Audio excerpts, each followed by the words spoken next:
The year is 324 in the northern divine region's Bitey City. Dark clouds gather overhead, and thunder echoes across the sky. Amidst the turmoil, a lone figure hovers in midair, surrounded by crackling lightning. This man is our protagonist, Sububi. He stands at the center of the storm, enduring the divine thunder in hopes of ascending to immortality and stepping into the land of immortals. Unbeknownst to Sububi, danger draws near. A female cultivator, standing upon a lotus blossom, readies a potent divine thunder technique.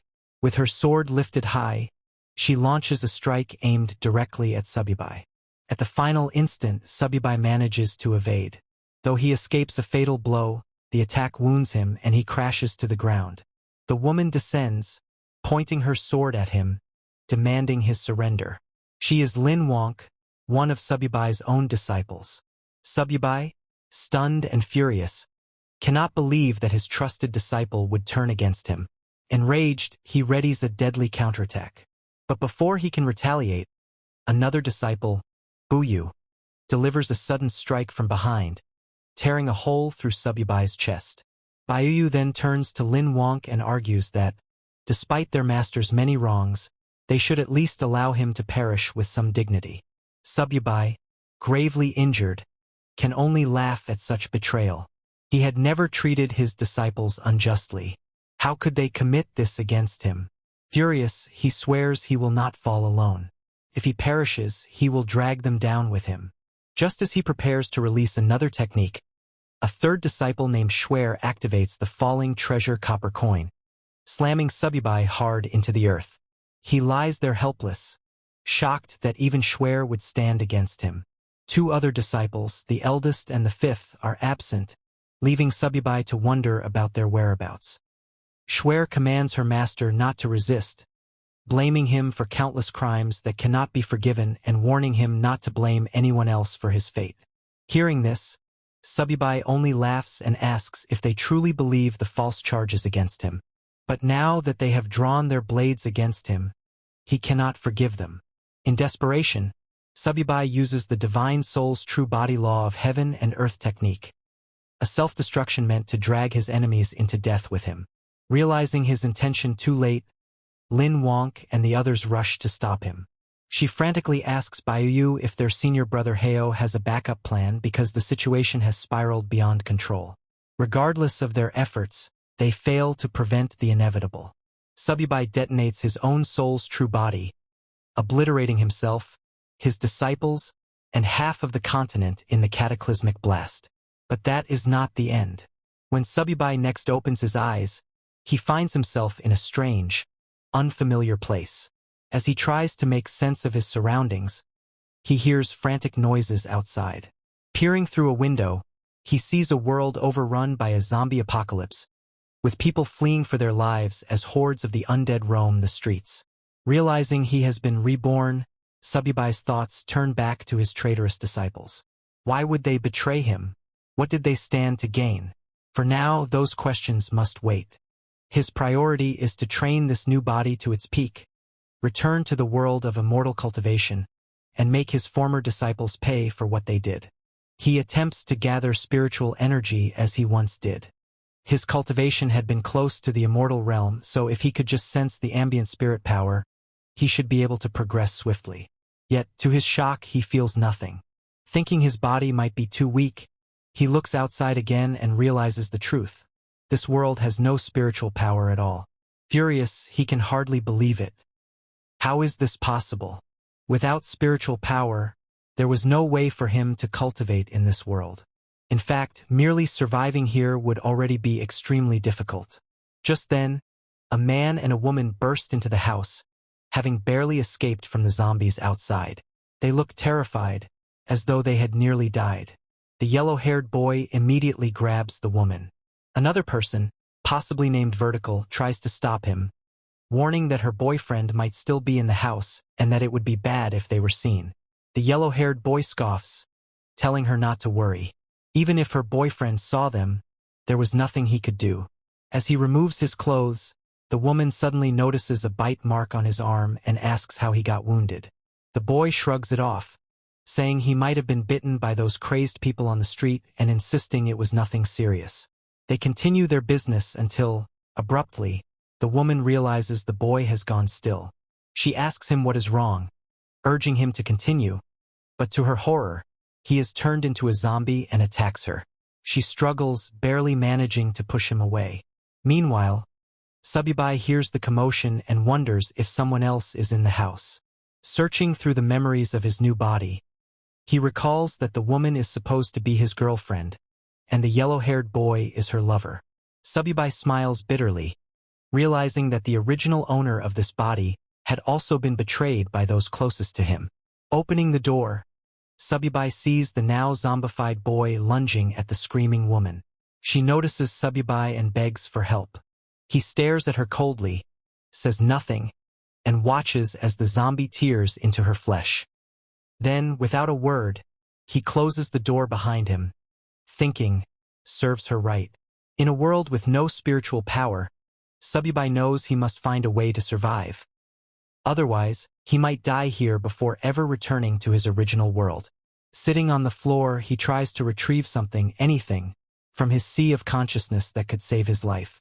Yet, with his current cultivation level, advanced magic items like the 9 Changes Spirit Pellet are beyond reach.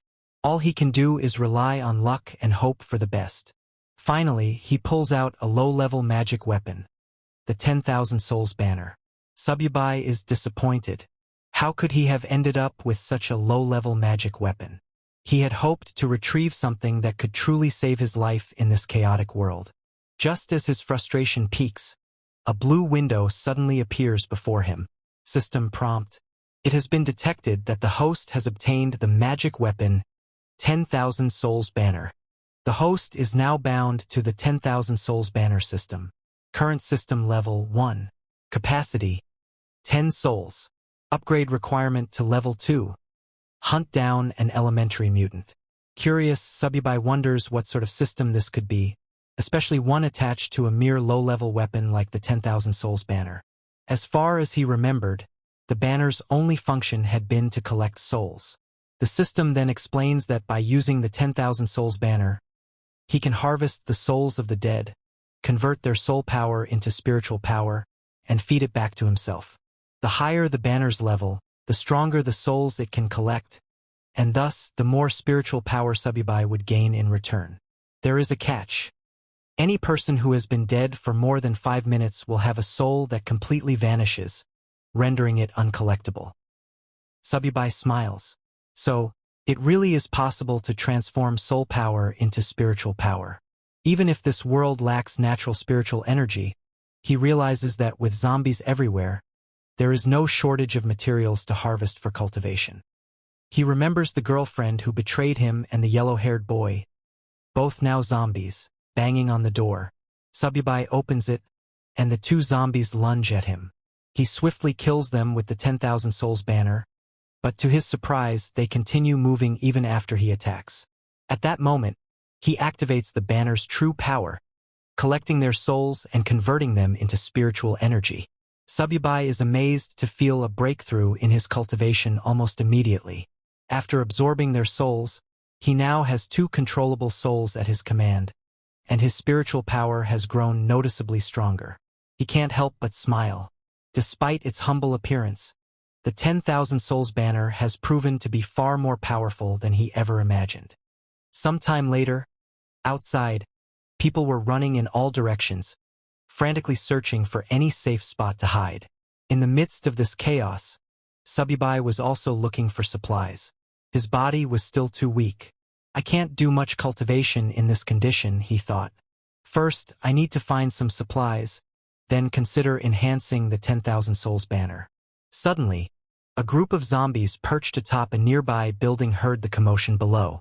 They leaped down into the fleeing crowd. Among them was a plump, blonde-haired woman who panicked upon spotting the zombies heading toward her. In a desperate attempt to save herself, she grabbed another woman from the crowd. She hurled her at the zombies, using the poor victim as a human shield. Sububi happened to witness this horrifying act and was shocked to recognize that the woman who'd been thrown to the zombies looked exactly like Lin Wonk. She was one of his disciples who had once betrayed him. Furious and puzzled about her presence here, he quickly summoned the 10,000 Souls banner and killed the zombies attacking her. Lin Wonk gasped with relief, grateful to be rescued. "How did you end up here?" Sububi demanded, glaring at her. "Not long ago you used the divine thunder technique on me, forcing me into a wretched state. Now you can't even protect yourself from a handful of low-level monsters." He could scarcely believe that his former disciple, who had once caused him so much trouble, was now so weak. Yet Lin Wonk only stared at him in bewilderment. She had no idea who he was or what he was talking about, and she couldn't understand how he already knew her name when, to her knowledge, they had never met. Standing up, she thanked Sububi for saving her life and asked if they had met before. Incensed, Sububi pointed his spear at her. "Don't pretend to be crazy. You won't get away by feigning ignorance." Startled, Lin Wonk tried to calm him. "This isn't the time for wild accusations. There are more monsters nearby. We should leave and find somewhere safe." Hearing her words, Sububi hesitated. "Did I get the wrong person?" he wondered. "Or is she simply not the Lin Wonk I once knew?" Sububi still found it difficult to believe that the woman before him wasn't the traitorous disciple he remembered. She looked identical to Lin Wonk, and he was sure he would never mistake her face. Unless, he thought, coming to this world had caused her to lose her memories. As he moved closer, hoping to investigate, Sububi's stomach growled. Lin Wonk smiled at the sound and mentioned there was a large shopping mall not far away. She planned to gather supplies there and possibly take refuge. She invited Sububi to join her, and although he hesitated briefly, he eventually agreed, if only to see for himself whether or not she was truly the same Lin Wonk. Gripping his hand, Lin Wonk urged him to hurry, so they could stock up on supplies and wait for rescue. Sububi followed her, still torn between suspicion and curiosity. Even if she really has lost her memories, he thought, her betrayal remains. Sooner or later, she'll pay for it. After half an hour, they reached the entrance of a Walmart supermarket. While standing at the front doors, Lin Wonk asked for Sububi's name. Hearing this, Sububi realized she truly seemed unaware of who he was. She wasn't faking her confusion at all, but he refused to let his guard down. Stepping past her, he answered curtly, "Sububi." Following a brief introduction, Lin Wonk invited him to head inside. She suggested they use the store's resources and wait for rescue. But to their surprise, the supermarket was already crawling with zombies, and not just ordinary ones. Among them was a mutated zombie that stood out. It kept mumbling phrases like, "Apply for a card, get 50% off." Before slaughtering several normal zombies in its path, it charged straight at Sububi. Sububi smirked as he felt the creature's aura. It's probably at the initial stage of the spiritual sea realm, he realized. That must be an elementary mutant. Lin Wonk, terrified, hid behind him, urging him to retreat and find safety elsewhere. But Sububi saw this as an opportunity, not a threat. A sacrifice that could help him upgrade his 10,000 Souls banner to level 2. Summoning the banner, he commanded 2 zombie slaves he controlled to attack the mutant.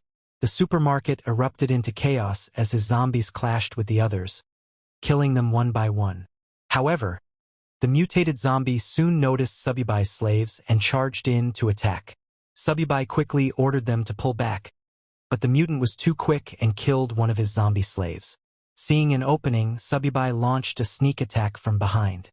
At the same time, his remaining slave, a female zombie, leaped onto the mutant's back and bit into its neck. The mutated zombie let out a roar of pain. Sububi quickly commanded his slave zombie to hurl it to the ground, knocking it unconscious. Then he triggered the 10,000 Souls banner to absorb its soul, making it his newest servant. Right after taking in the mutated zombie, a system window materialized before him. System prompt: "Congratulations on overcoming an elementary zombie. The 10,000 Souls banner has now been raised to level 2. New capacity: 5 extra souls. Next upgrade requirement: hunt down an advanced zombie, a foundation stage beast." Sububi scowled at the new condition. "My present cultivation is still at the spiritual sea realm. To overcome a foundation stage beast, I'll need to gather more spiritual power first. Meanwhile, Lin Wonk was amazed by Subui's display. She had initially dismissed him as some deranged individual, never thinking he could be this strong. Watching her youthful admiration, Sububi found it difficult to believe she was the same disciple who had once betrayed him and nearly ended his life. With the mutated zombie defeated, the survivors who had been hiding in the supermarket cautiously emerged. Relieved that the threat was gone, they began redistributing supplies and preparing to wait for rescue and relative safety. There seemed to be enough resources to sustain them for a while. Lin Wonk turned to Sububi, pointing out how large the stockpile of supplies was. If we use this wisely, we can stay hidden in a safe place until the rescue team arrives, she suggested. However, the other survivors were not so welcoming. One man stepped forward, glaring at Lin Wonk and Sububi. "This is our territory," he declared. "You can't just help yourselves to our supplies without our permission." Several others quickly agreed with him, insisting that they had risked their lives to gather everything during the chaos. They weren't about to let newcomers take advantage of their hard work. Lin Wonk bristled at their accusations and shouted back, "If Mr. Sububi hadn't killed that mutated zombie, all of you would have been sitting ducks waiting to die. Now you want to claim these supplies for yourselves and ignore the fact that he saved your lives." However, they didn't believe him. They said he was as thin as a bamboo pole. How could someone like that kill a monster? In their opinion, the monsters must have killed each other. Lin Wonk shouted, unable to believe how shameless those people were. Before she could say anything more, Sububi stopped her and warned her not to argue with mindless people, reminding her that words alone wouldn't change anything. Lin Wonk looked at Sububi and insisted that he was the one who had obviously defeated those monsters. She couldn't let anyone else take advantage of his hard work. Sububi simply smiled and said, "Only the weak use such petty tricks. The strong are always right." He cast a cold gaze over the crowd and announced that he needed supplies, asking who was in favor and who was against it. They all opposed him, telling Sububi there were many of them and only one of him, so he couldn't win. They advised him to leave peacefully, hinting that if he angered them, they wouldn't be responsible for what might happen. Sububi only smiled and said that if he couldn't get supplies peacefully, he would have no choice but to kill them. Once they were dead, all the supplies would be his. He summoned his mutated zombies and ordered them to attack. Terrified, the crowd begged Sububi to spare them, promising he could take all the supplies he wanted as long as they could keep their lives. But he didn't care. He killed those who had threatened him. The rest fled in terror, trying to save themselves. Standing confidently, Sububi asked if anyone else wanted to stop him. No one dared say a word. They stood silently, too afraid to even lift their heads. Then Sububi turned to Lin Wonk and told her to take whatever she wanted. No one would dare oppose them now. She nodded and began collecting supplies. After stuffing her bag, she asked if Sububi needed anything. He smiled and said that, in return for saving her, all he wanted was help carrying some supplies. Secretly, he was testing her to see if she really had amnesia or was only pretending. Lin Wonk agreed, packing his share of the supplies.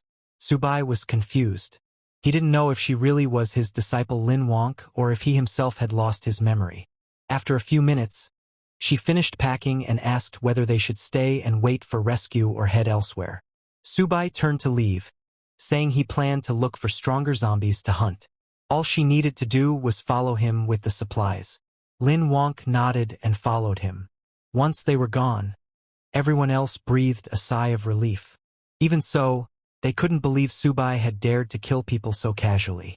They agreed to report him to the authorities if rescue ever came, insisting that someone like him should be brought to justice.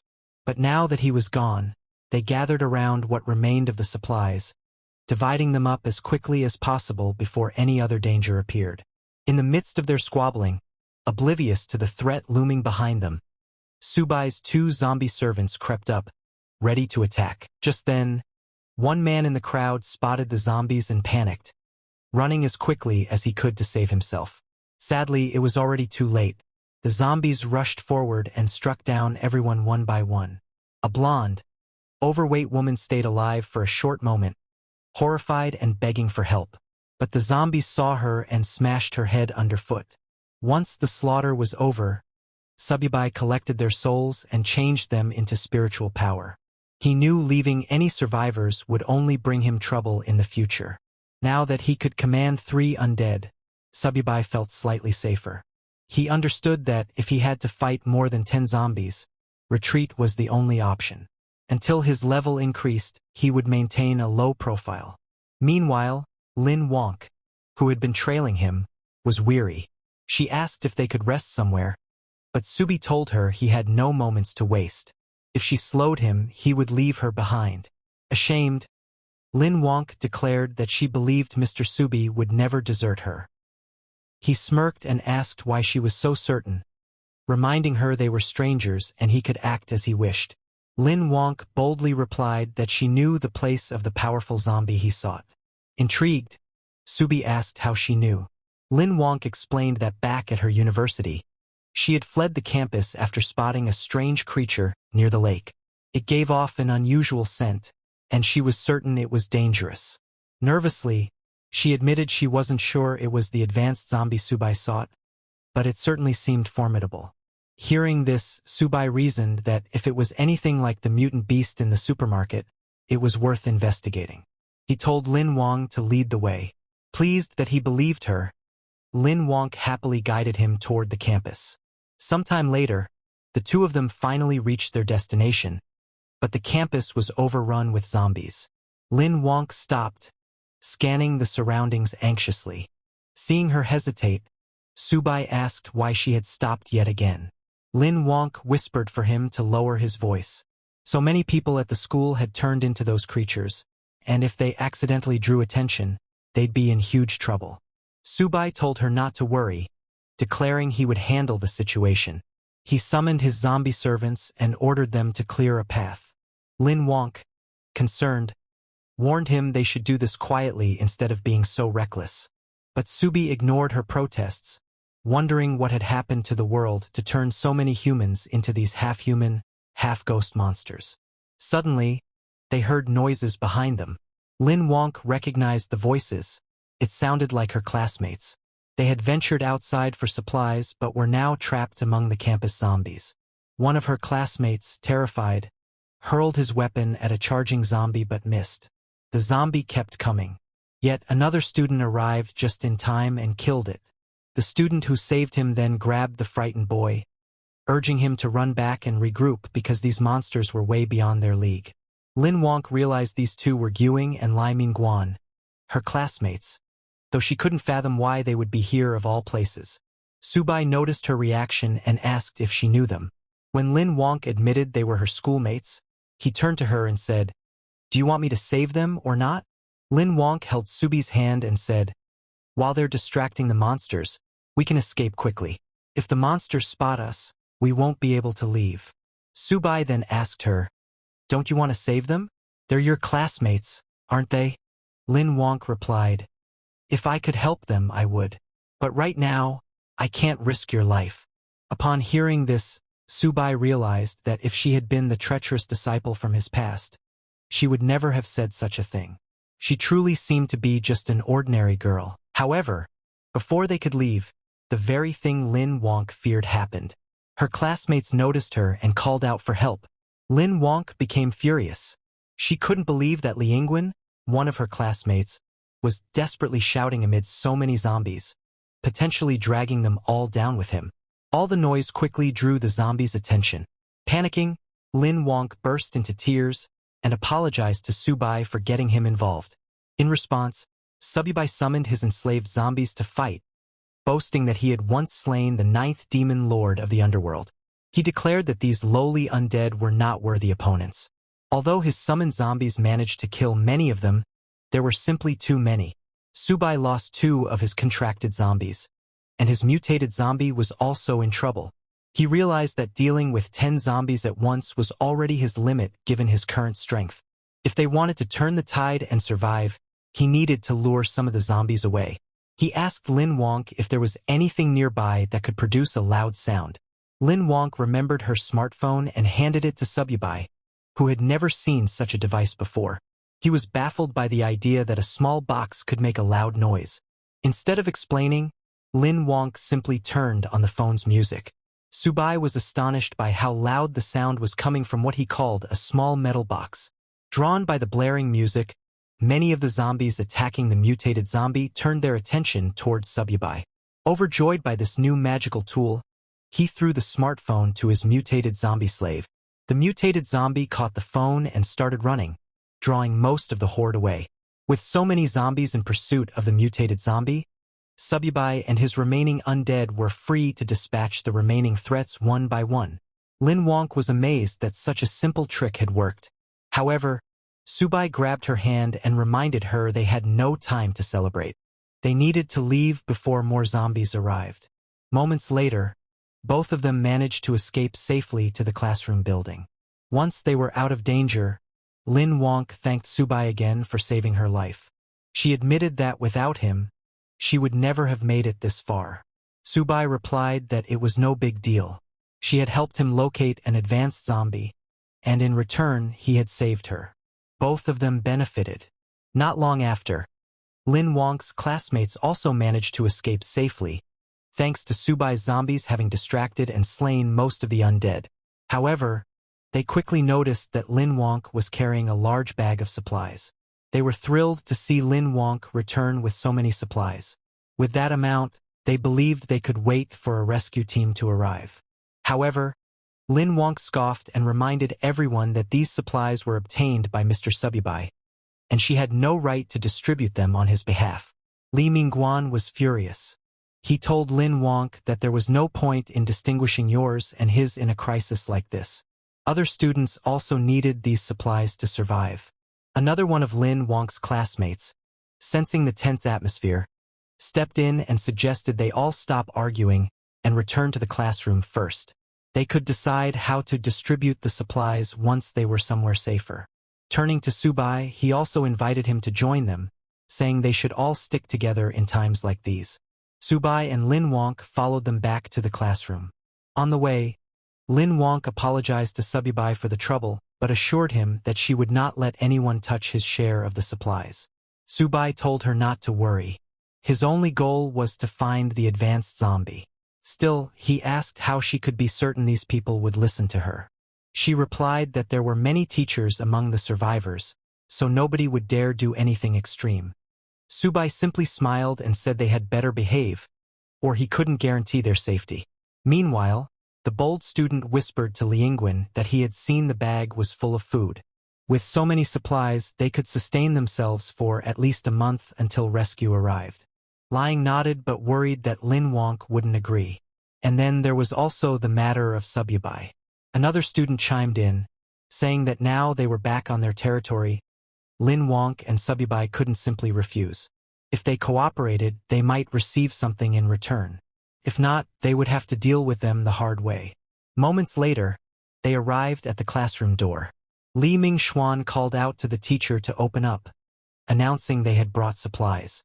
The teacher, relieved to see them safe, invited everyone inside and asked for the supplies to be handed out. As Sububi entered, he noticed that many survivors were present. They had managed to avoid the zombies so far, perhaps because the undead hadn't swarmed this area yet. The same bold student pressed Lin Wonk to distribute the supplies right away, complaining that they hadn't eaten anything for 3 days. Gritting her teeth in frustration, Lin Wonk said she would only give out half. Mr. Sububi owned the other half, and they had no right to touch it. Li Mingguan scoffed and asked why a single person needed so much food. He offered to buy Sububi's share at 10 times the market price. Looking at Sububi, he asked if he minded selling. Sububi smiled and agreed. In that moment, Li Mingguan tried to claim all of Lin Wonk's supplies, forgetting that Sububi was no pushover. Sububi promptly summoned his mutated zombie slave, ready to attack Liangwen. Seeing the monster appear inside the classroom, everyone panicked and scrambled for safety. Only then did they realize the zombie seemed to be under Sububi's control. Sububi grabbed Li Mingguan by the collar and snarled that because of Li Mingguan's earlier actions, he had lost 2 undead minions. Yet Li Mingguan still dared to demand Sububi's supplies. Li Mingguan apologized profusely and begged for his life. Sububi asked, "Should I kill you, or should I take your soul to make up for my losses?" Terrified, Li Yingguan pleaded with his classmates Zhang Hao and Gumming to intercede, since they were the ones who had come up with the plan in the first place. Zhang Hao and Gumming quickly denied any involvement, insisting it was all Ling Xuan's idea and that he alone should bear the blame. Ling Xuan was shocked at the betrayal, cursing them for abandoning him. He turned to Lin Wonk, begging her to ask Subai to spare him. He promised he would never try to steal supplies again. Subai was curious how Lin Wonk would react. Surprisingly, she apologized on Li Mingguan's behalf and asked Subai to forgive him just this once for everyone's sake. She said they could take her share of the supplies, but no one was to touch Subai's. Watching her selfless behavior, Subai realized that she truly might not be the treacherous disciple he once knew, despite her resemblance. Deciding he no longer needed to keep her close, he told Lin Wonk that now that she had found her companions, it was time for him to leave and continue searching for the advanced zombie. But Lin Wonk stopped him, claiming that she knew where the creature he was seeking might be. When Sububi asked if she had actually seen it, she said no, but she could sense a terrifying presence somewhere in the school. This startled Subai. Her ability to sense spiritual power suggested an innate spiritual physique. He was astonished because, to his knowledge, no one else in the world had such a physique except his lost disciple. Could she truly be that woman suffering from memory loss? Or was there some other explanation? In the original Cultivation realm, before Subi was betrayed by his disciples, Lin Wonk approached him, requesting to become his disciple. In response, Subai told her that he would only accept her if she found something for him first. Lin Wonk successfully found what Sububi had asked for and returned, requesting again to be accepted as his disciple. When Sububi asked how she managed to locate it, Lin Wonk respectfully bowed before him and replied, "I was born with the ability to track and trace. If you accept me as your disciple, I will be the sword in your hand. I will never let you down." Seeing her determination, Subai accepted her as his second disciple. With her innate spiritual physique, her future achievements would not fall short of his own. However, Lin Wonk humbly told him, "My life was saved by you. I would never dream of surpassing you. I only wish to serve by your side and ease your burdens." Subai walked up to her and said, "Stop calling me senior. Now that you're my disciple, you should call me master." That was the moment Subai learned that Lin Wonk possessed the innate spiritual physique. Although he wasn't sure how she had lost her past memories, for him, it didn't matter. He was still planning to kill her. He extended his hand to capture her soul and make her his servant, dooming her to eternal soul refinement. But suddenly, Lin Wonk grabbed Subai's hand and urgently warned, "That thing I've been sensing, it's really coming this way. We must leave now before it's too late." Hearing this, Subai fell silent. Then, in the next moment, he burst into laughter like a madman, shocking everyone in the room. He thought to himself, "I nearly killed her just now, but this is an innate spiritual physique, a one-of-a-kind rare body. Killing her outright would be such a waste. Rather than that, I'll treat her as a chess piece. Once she outlives her usefulness, I won't shortchange her. She'll have her own place inside the soul banner." Meanwhile, the mutated monster Lin Wonk had warned about approached the building. It had sensed Sububai's spiritual energy and followed it here to where Sububi and the others were gathered. This mutated creature was intelligent, and it had recently been lucky enough to absorb a trace of spiritual energy to recharge its core. If not for that, it too would have eventually turned into one of those half-human, half-ghost abominations. When it detected the presence of spiritual energy in this barren world, it was thrilled. Finally, a chance to break through to the next realm.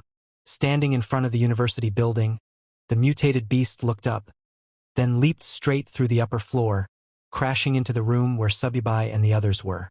Seeing the creature, Subai thought, "Is this the powerful entity Lin Wonk mentioned? A mutated snake demon?"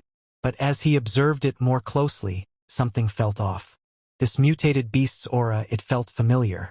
The students in the room panicked, screaming and trying to escape. But to their horror, the door was locked. They couldn't get out.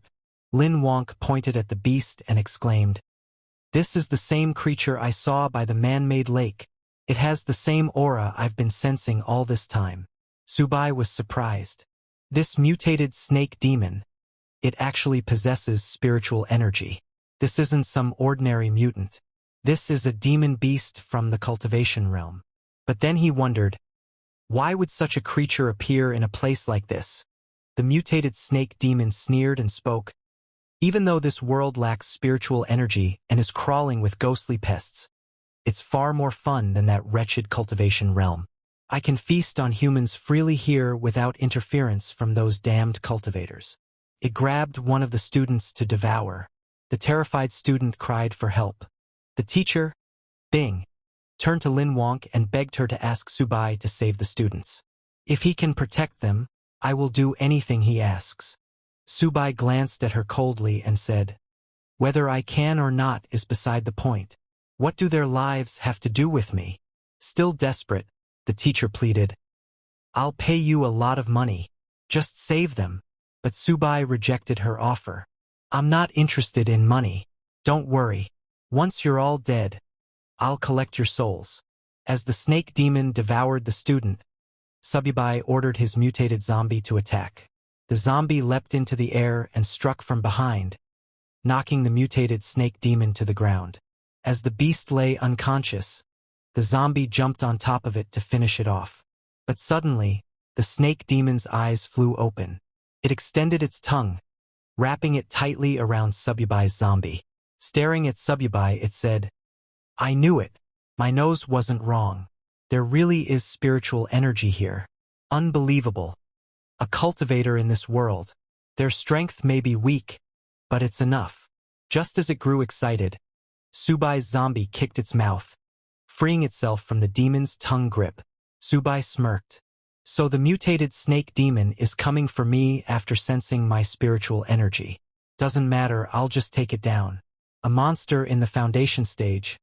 In the past, this kind of trash wouldn't have been worthy of Sububi's attention. But now, when his cultivation is only at the spiritual sea realm, he has to be more cautious. These people, killing them and refining their souls might just be enough for him to break through." Turning to them, he coldly announced, "Unfortunately, in my current condition, I can't handle that thing. You're all on your own. If you're willing to join my 10,000 souls banner and help me break through, there may be a sliver of hope." He smirked, saying, "Of course you can refuse. But if you do, I'll leave, and no one can stop me. What happens after that won't be my responsibility." Everyone sat frozen in silence. Terrified, no one dared to speak. Seeing that no one was willing to sacrifice themselves, Sububi turned to leave. Lin Wonk tried to stop him, but before she could, her teacher, Li, stepped forward and said, "I'll sacrifice myself. In exchange, please take my students to safety." At that moment, Sububi noticed a glowing purple crystal hanging around teacher Li's neck. His eyes narrowed, realizing that it was a spiritual stone. He grabbed the crystal and asked coldly, "Where did you get this?" Teacher Li hesitated for a second before replying that her father had found it by chance many years ago. Seeing Sububi's obvious interest, Teacher Li handed him the stone and begged, "Please, just protect my students." Inspecting it closely, Sububi confirmed, "This is indeed a product of the immortal realm. The quality isn't low either. The spiritual power inside, it's on par with a top-grade spiritual stone." But what puzzled him was, how did something like this end up in this world? Could it be that his and Lin Wonk's rebirth here wasn't a coincidence? If that's true, then maybe his other disciples are here too. Just then, the system detected the spiritual stone and prompted, "Would you like to use this item to enhance the 10,000 souls banner? Doing so will increase your control level over the undead by 1 tier." Sububi was stunned. He didn't expect that spiritual stones could directly upgrade the banner. He made a mental note that he needed to collect more of these in the future. He accepted the item and agreed to Teacher Li's request, telling her, "Wait here and don't run." Meanwhile, the mutated snake demon, enraged after being attacked by Sububi's mutated zombie, roared, "How dare you steal from me?" It charged straight at Sububi, intending to kill and refine him to boost its own cultivation. But Sububi had already begun absorbing the spiritual stone's energy. He commanded his zombie, "Block it. Don't let it get close." The zombie charged in, but the mutated snake demon dodged easily, grabbing the zombie and slamming it into a nearby wall. Then it noticed something: Subui's aura. It was rapidly growing stronger. He was breaking through. The snake demon growled in panic. "If I don't stop him now, it'll be a problem later. But before that, I need to squash this bug." Punched Subui's zombie, sending him flying out of the building. Now rid of the distraction, the demon laughed and charged towards Sububi. But just as it approached, its entire body froze. Primal fear surged up, warning it, "Danger." Sububi smiled, his body glowing with spiritual light. "My 10,000 souls banner needs a foundation beast for sacrifice," he said calmly. "And that's you." The mutated snake demon was stunned. What is happening? Suddenly, Subui's mutated zombie, now evolved from the ordinary class to the evolutionary class, returned, towering over the snake demon. It grabbed the creature by the neck. Sububi gave the command to kill it.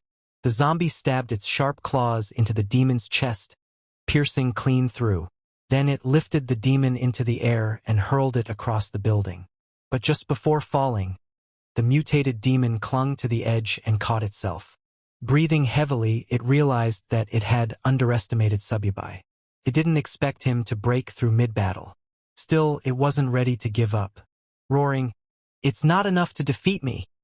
It let out a piercing cry, summoning the nearby zombies to swarm in and help it kill these humans.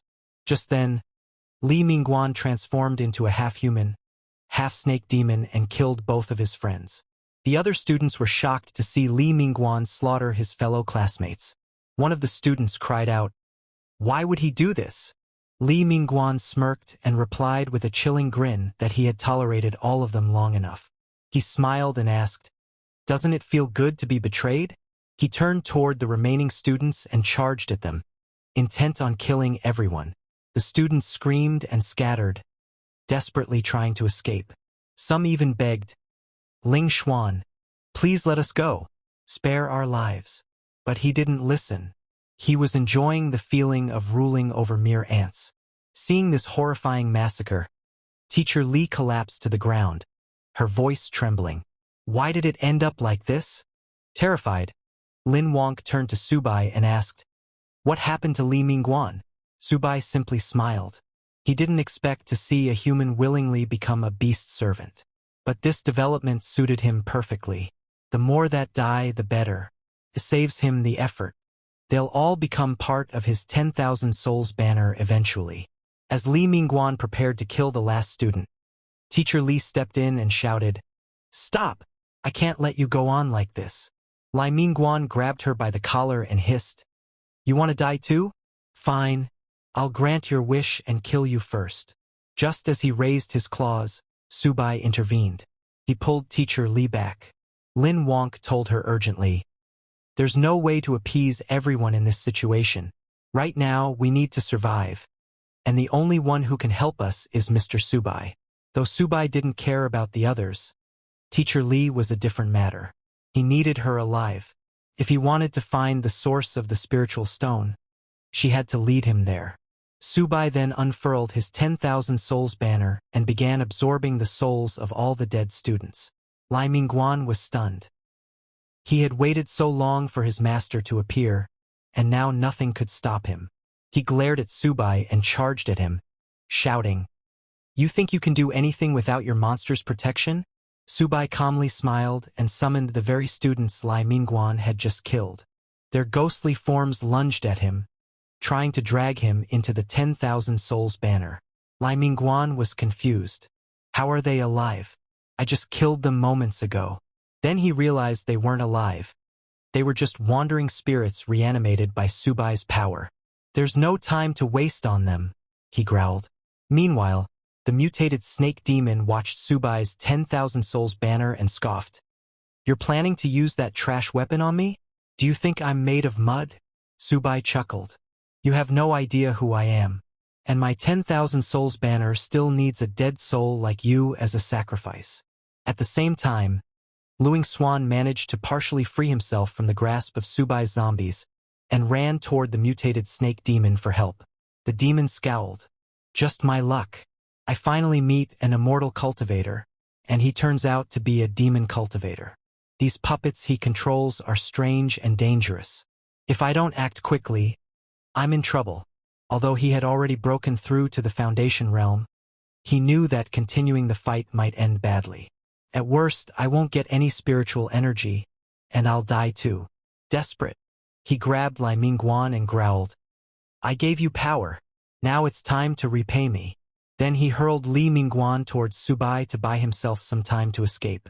But before he could flee, Sububi gave the order to attack. His mutated zombie leapt high into the air and came crashing down onto the snake demon, slamming him into the ground.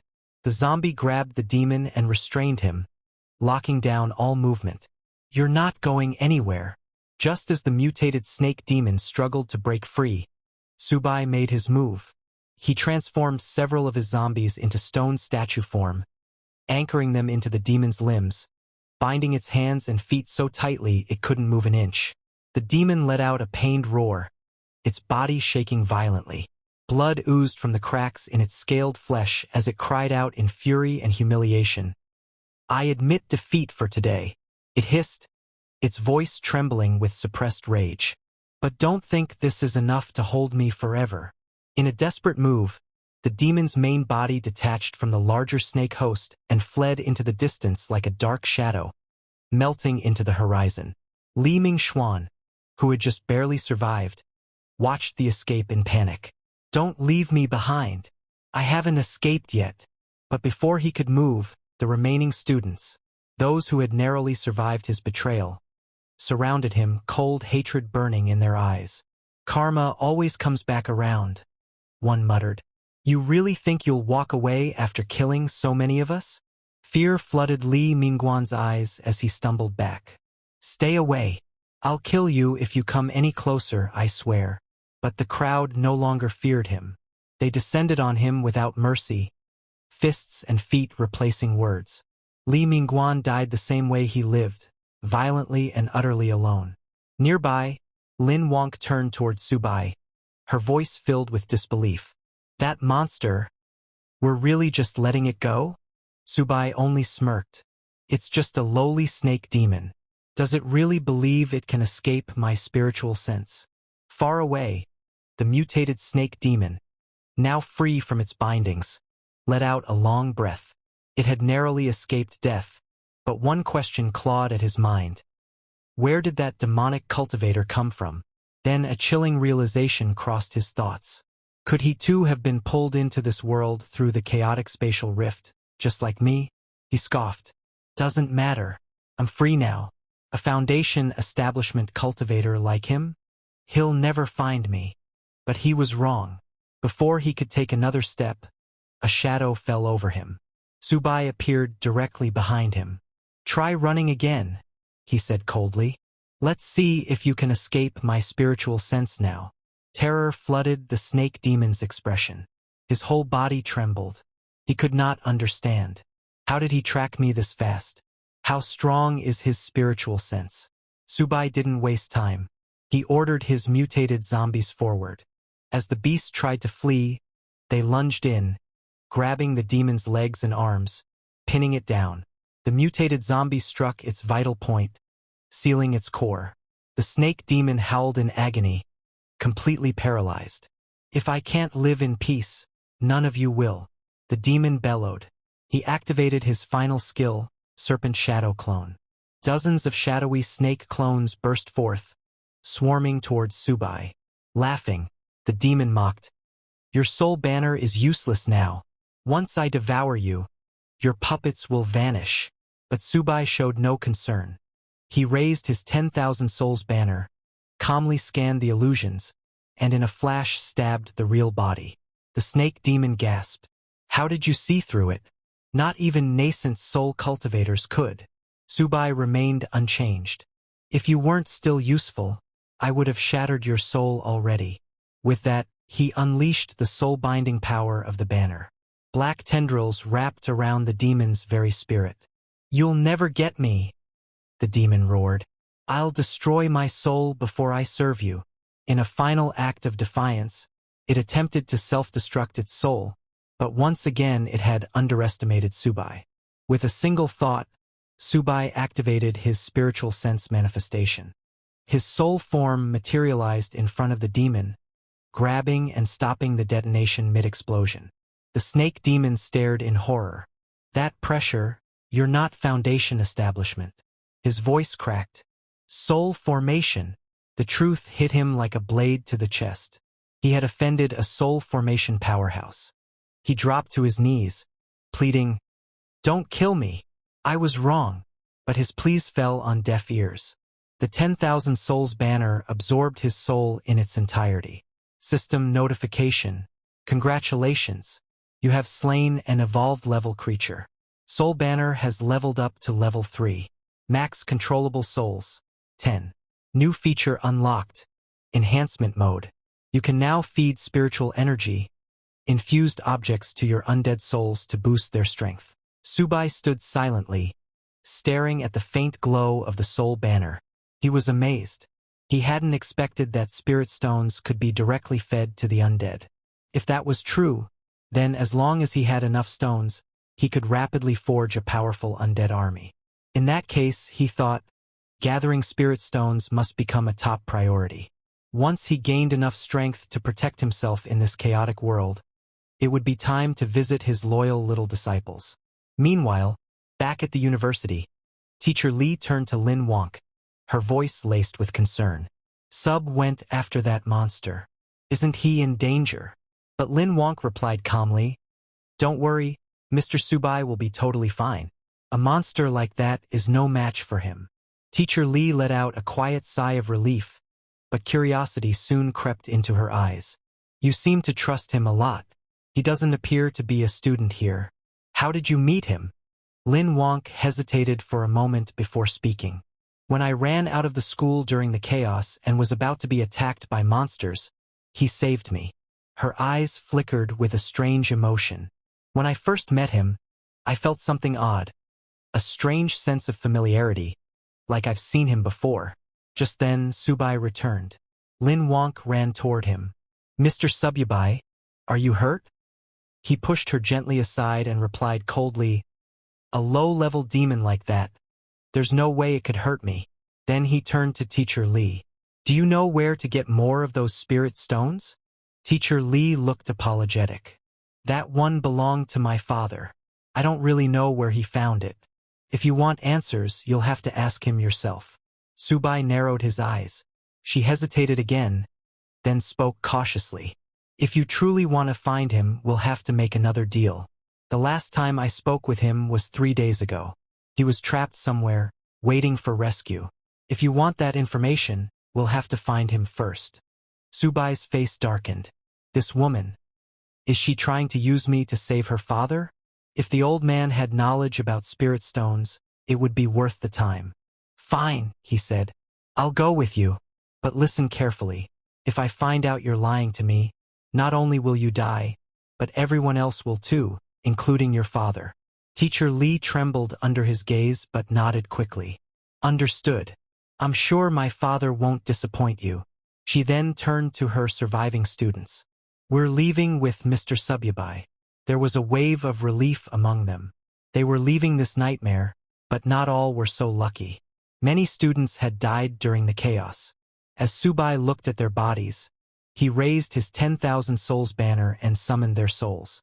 One by one, gasps echoed through the group. The students stared in horror. Even Teacher Lee's voice trembled as she asked, "Why are you taking their souls?" Sububi turned to her, his expression unreadable. "They were going to be wasted otherwise. Now they reside in the soul banner, my personal puppets." He glanced toward the school gates. "Enough talk. Let's go. I don't have time to waste here." Despite the grim nature of it all, Teacher Lee bowed slightly. "Mr. Sububi, if it weren't for you, we'd still be trapped in that classroom. We would have starved or been torn apart by monsters." Sub scoffed. I didn't do this for free. Everyone got what they needed.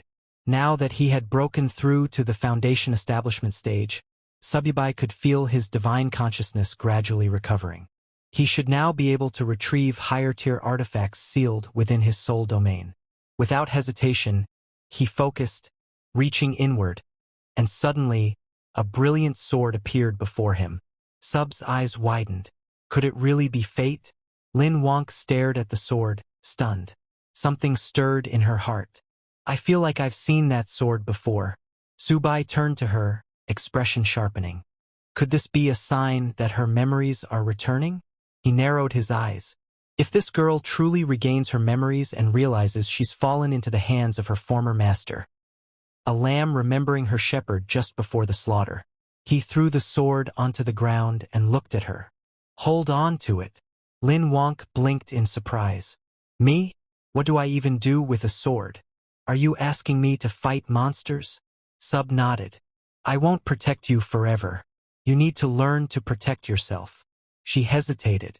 I've never used a sword before. You'll have to teach me later. As she nervously picked it up, her fingers brushed the blade, and flashes of memory surged through her mind. Moments long buried, of a distant mountain sect, her master Subai, and the day she was tested to become his disciple. The pain of betrayal, and the haunting image of a mysterious senior brother whispering lies to her and her senior sister. Lies that turned them against their master. She staggered back slightly, clutching her head. The fragments were blurry, incomplete, but they were returning. What happens next? Stay tuned, the next part is coming soon. Don't miss it, and make sure to watch the next episode.